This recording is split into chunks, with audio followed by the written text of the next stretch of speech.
Tell me about you. What has your upbringing in FDLE kind of been like? How's your career gone? That kind of thing. Sure. I was a deputy sheriff at the Santa Rosa County Sheriff's Office for 5 years. FDLE picked me up back in 2008. I spent a short time in Fort Myers. I was lucky enough to come back here to the Panhandle, and I've served here since. And I've served in a variety of capacities here as a special agent. I even served on the squad that served all 10 counties. So I spent considerable time over in Bay County and surrounding counties, conducting investigations, building relationships with law enforcement agencies in that area. And a lot of those relationships I built years ago, I still use today. There's some great law enforcement professionals over that way. And I look forward to continuing the work we have been doing over there, and capitalizing on that. I spent a lot of time over there post Hurricane Michael, and got to learn a lot about the community as it struggled to grow out of that disaster. Still doesn't look the same. I still get sad when I drive along the bay, and all the oak trees are just not what they were. But the community is rebuilt even better. It's not what it was, and I want to continue to partner with our law enforcement agencies. I have a great working relationship over there. Sheriff Ford, former FDLE member, and he and I are already teaming on some initiatives, especially in the area of intelligence sharing. I don't know if you're aware, but he has uh, put together a plan to develop a real-time crime center. And intelligence sharing is a big thing at FDLE.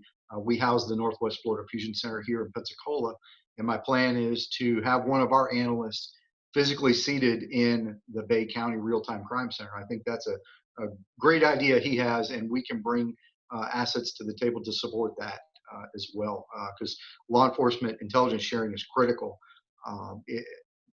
Criminals don't stay in one place. There's trends. There are investigative tools we can bring to the table to help them, and vice versa. There's information that we need from them as well to develop statewide trends, so we can try our best to stay ahead of criminals. So that's a snippet of what I'm trying to accomplish. But that's a good example of relationship building. I think is paramount in law enforcement. That's primarily I think why I've been successful as an agent is building and maintaining relationships, and I encourage all of our members to do that as well. But anything specific you want to know about, I'd be glad to speak about too. Yeah, absolutely. Along with that, do you have anything else that you're wanting to accomplish that you're excited about? Yeah, well, there's a few things. First, I think it's important. I have the opportunity now to, uh, for lack of a better term, to wave the flag for our department. A lot of times, there's good work that goes on at FDLE, and nobody knows about it. But I think it's important to engage with the media. I actually come from a background of engaging with the media at the sheriff's office. I was a part-time PIO there, so I recognize the importance of that. It's important that the public knows what we're doing within reason. I mean, there are things I can't talk about, of course. We all recognize that, but there are things we can talk about, and we should. And I look forward to doing that more often. Intelligence is important to me. The opioid epidemic, that's always hard to say, uh, is is very important to me. I'm a former narcotics officer, and I've never seen opioids like we're seeing them today. And it is an epidemic, but equally as important, especially in this area, is methamphetamine. It's coming over the border, just like fentanyl's coming over the border by the ton, and we're doing our best to combat that. So we partner with DEA, with our local law enforcement partners, both here and in Bay County, to go after major multi jurisdiction drug organizations, and we're going to continue to do that. Two other things I want to mention is technology. FDLE brings technology to investigations, cutting edge technology. And I look forward to continuing that. I spent a long time in my career in technology investigations and saw the benefit to all of our law enforcement partners and what we can bring to the table as a regional asset. Also, along the lines of technology, cybercrime is through the roof increasing. It's low probability of detection with a high probability of benefit to criminals. And Florida's a big state. We are a big target for cybercrime, and that includes our Panama City, Bay County, surrounding areas as well. And we have agents specifically dedicated to fighting cybercrime, network intrusion, ransomware attacks, things of that nature that are very complex to investigate and time consuming, but just as important as day to day calls for service at the sheriff's office. We have to give attention to those as well, because they're not only slowing down businesses and things of that nature, but sometimes governments are targeted too.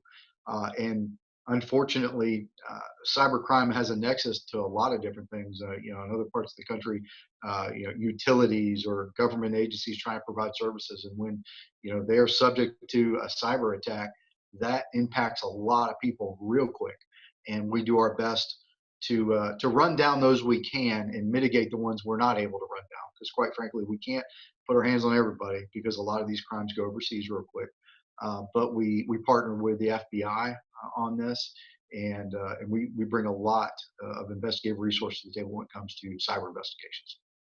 You've only been in this position for, since last month, right? Yes, How's very, very, very. it, how's it been? It's been great.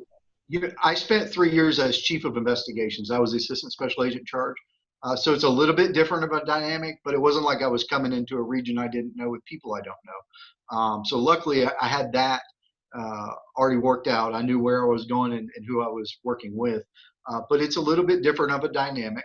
But I also, like I said, I have great people to work with. It makes my job exceedingly easy in that regard. It's easy to get up here and talk about good work that they're doing. But I've enjoyed it immensely, and it's a huge opportunity for me. I don't take it for granted, and very excited to move the department forward. Sounds great. Is there anything else that you wanted to chat about? Just about the department in general, and this is kind of my observation, having worked here for 13 years or so. Uh, FDLE is flexible and dynamic by design. What we're doing today, a good chance in 5 years, we certainly won't be doing the same thing. We'll likely be doing something um, way different than we are right now. And that's what makes our department very unique and very relevant. We're constantly adapting the ever changing environment when it comes to the criminal landscape. And we're always department wide, not just in investigations, but the laboratory, criminal justice information systems. We're always attempting to leverage technology to our advantage to give us the upper hand in combating crime. We're doing the best we can, and we have really good people in place to do it. And I just look forward to being part of that team.